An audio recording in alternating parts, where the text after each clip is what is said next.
அதிக வளமுள்ள ஆண்டுகள் தேவன் யோசேப்புக்கு காட்டியபடியே கடந்து சென்றன. எகிப்து முழுவதும் வயல்கள் உயரமான பொன் நிற தானியங்களால் மூடப்பட்டிருந்தன. கூளங்கள் உணவால் நிரம்பி வழிந்ததால் விவசாயிகள் புன்னகைத்தனர். களஞ்சியங்கள் தரையிலிருந்து மாடி வரை நிரம்பின. இந்த எல்லாவற்றிலும் யோசேப்பு விசுவாசமாக உழைத்தார். ஒவ்வொரு நாளும் அவர் தேசம் முழுவதும் பயணம் செய்து வரவிருக்கும் ஆண்டுகளுக்காக தானியங்களை சேகரிக்க உதவினார். வேலைக்காரர்கள் அவருடன் அவசரமாக ஓடினர். வண்டிகள் தூசியான பாதைகளில் சென்றன. பெரிய களஞ்சியங்கள் மெதுவாக கவனமாக நிரப்பப்பட்டன. இந்த விஷயங்கள் நடக்கும் என்பதை யோசேப்பு எப்படி அறிந்தார் என்று மக்கள் சில நேரங்களில் ஆச்சரியப்பட்டனர். ஆனால் யோசேப்பு அறிந்திருந்தார். தேவன் அவருக்கு காட்டியிருந்தார். பின்னர் கனவுகள் எச்சரித்தபடியே கடினமான ஆண்டுகள் தொடங்கின. மழை பெய்யவில்லை. காற்று வறண்டதும் சூடானதுமாகியது. பச்சை வயல்கள் மெதுவாக பழுப்பு நிறமாக மாறின. விரைவில் பல நாடுகளில் உணவு குறைவாகியது. குடும்பங்கள் பசியால் தவித்தன.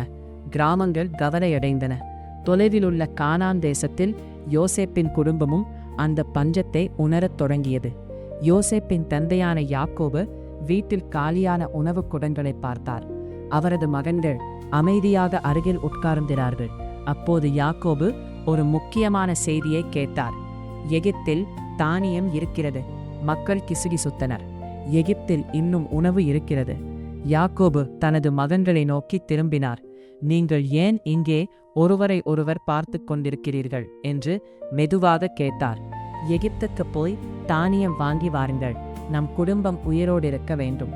அதனால் யோசேப்பின் சகோதரர்கள் பயணத்திற்கு தயாரானார்கள். ஆனால் ஒருவன் மட்டும் வீட்டில் தங்கினான், பென்யாமீன். யாக்கோபு பென்யாமீனை மிகவும் நேசித்தார். பல ஆண்டுகளுக்கு முன் யோசேப்பை இழந்த பிறகு பென்யாமீனுக்கும் ஏதாவது நடக்கும் என்று அவர் பயந்தார். அதனால் பெரிய சகோதரர்கள் மட்டுமே பயணம் செய்தனர்.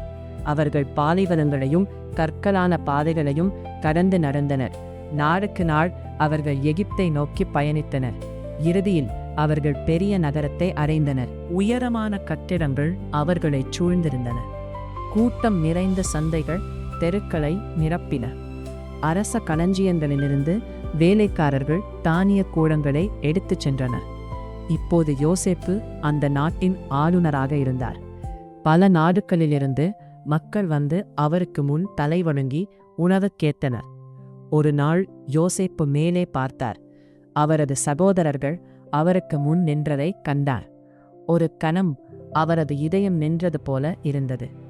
அவரை குழியில் தள்ளிய அதே சகோதரர்கள், அவரை விற்ற அதே சகோதரர்கள். ஆனால் அவர்கள் யோசேப்பை அறியவில்லை. பல ஆண்டுகள் கடந்திருந்தன.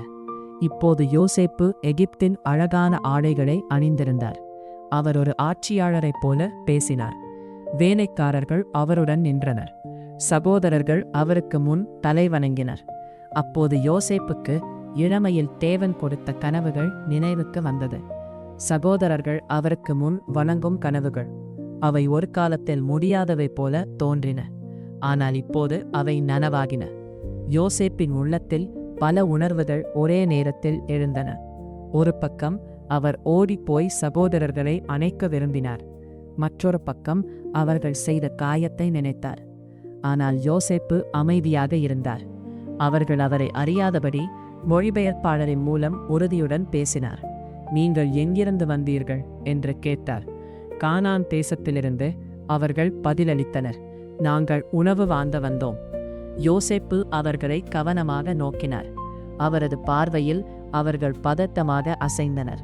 யோசேப்பு அவர்களின் இதயத்தை சோதிக்க முடிவு செய்தார். நீங்கள் உளவாளிகள் என்று கடுமையாகச் சொன்னார். அவர்கள் பயந்தனர். இல்லை, என் ஆண்டவரே என்று அவசரமாகச் சொன்னார்கள். நாங்கள் நேர்மையானவர்கள். ஒரே குடும்பத்தைச் சேர்ந்த 12 சகோதரர்கள். ஒருவன் இல்லை. இளையவன் தந்தையுடன் இருக்கிறான். அதை கேட்டபோது யோசேப்பின் இதயம் ஒரு கணம் அமைதியானது. பென்யாமீன் உயிரோடு இருந்தான். அவரது தந்தையும் உயிரோடு இருந்தார். யோசேப்பு இன்னும் கேட்க விரும்பினார். ஆனால் அவர் கண்ணீரை அடக்கினார். அதற்கு பதிலாக சகோதரர்களை 3 நாட்கள் சிறையில் வைத்தார். அந்த இருண்ட சிறை அவர் அனுபவித்த பழைய துன்பங்களை நினைவூட்டியிருக்கலாம். அந்த அமைதியான நாட்களில் அவர்கள் செய்த தவறுகளை அவர்கள் நினைத்திருக்கலாம். 3ஆம் நாளில் யோசேப்பு மீண்டும் பேசினார். நான் தேவனை பயப்படுகிறேன் என்று மெதுவாகச் சொன்னார். உங்களில் ஒருவன் இங்கே தங்கட்டும். மற்றவர்கள் உங்கள் குடும்பத்திற்காக தானியம் கொண்டு செல்லலாம். ஆனால் உங்கள் இளைய சகோதரனை என்னிடம் கொண்டு வாருங்கள். அப்போது நீங்கள் உண்மையைச் சொல்கிறீர்கள் என்பதை நான் அறிவேன். அவர்கள் ஒருவரை ஒருவர் துயரமாக பார்த்தனர். மெதுவாக அவர்கள் பேசிக்கொண்டனர். நாம் யோசேப்புக்கு செய்ததால்தான் இது நடக்கிறது, ஒருவர் சொன்னார். அவன் இரக்கம் கேட்டபோது அவன் பயத்தை பார்த்தோம், ஆனால் கேட்கவில்லை. யோசேப்பு அதை கேட்டார். அவர்கள் அவரை புரிந்து கொள்வதை அறியவில்லை. அவரது கண்களில் கண்ணீர் நிரம்பியது. அவர் திரும்பி பார்த்தார். அவர்கள் காணாதபடி. பல ஆண்டுகளாக அவர்கள் மனம் மாறியதா என்று யோசித்திருந்தார். இப்போது அவர் அவர்களின் மனமாற்றத்தை கேட்டார். ஆனால் அவர் இன்னும் தன்னை வெளிப்படுத்தவில்லை. அதனால் சிமியோனை அங்கே வைத்தார். மற்றவர்கள் தானியத்துடன் திரும்பினர். அவர்கள் செல்லும் முன் யோசேப்பு அவர்களின் பணத்தை இரகசியமாக மீண்டும் அவர்களின் மூட்டைகளில் வைக்கும் சொன்னார். அவர் அமைதியாக அவர்களை ஆசீர்வதிக்க விரும்பினார். அவர்கள் வீடு திரும்பத் தொடங்கினர். ஒட்டகங்கள் மெதுவாக நடந்தன. மூட்டைகள் மெதுவாக அசைந்தன. ஒருவர் தனது மூட்டையை திறந்தார். அதற்குள் அவர் கொடுத்த பணம் இருந்தது. அவர் பயந்தார். என் பணம் திரும்பிவிட்டது என்று கூவினார். அவர்கள் பயந்தனர். தேவன் எங்களுக்கென்ன செய்கிறார் என்று எண்ணினார். வீடு திரும்பிய போது அவர்கள் அனைத்தையும் யாக்கோபிடம் சொன்னார்கள். யாக்கோபின் முகம் துக்கமடைந்தது. யோசேப்பு இல்லை, இப்போது சிமியோனும் இல்லை, இப்போது பென்யாமீனையும் எடுத்துச் செல்ல வேண்டுமா என்று அவர் சொன்னார். வீடு அமைதியானது. சகோதரர்கள் தலை குனிந்தனர். வெளியில் காற்று மெதுவாக வீசியது. எகிப்தில் யோசேப்பு அமைதியாக இருந்தார். அவர் நட்சத்திரங்களை பார்த்து வீட்டை நினைத்திருக்கலாம்.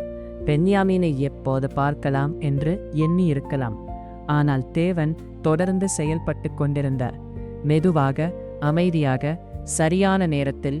இப்போது செல்லமே, அமைதியாக தூங்கு.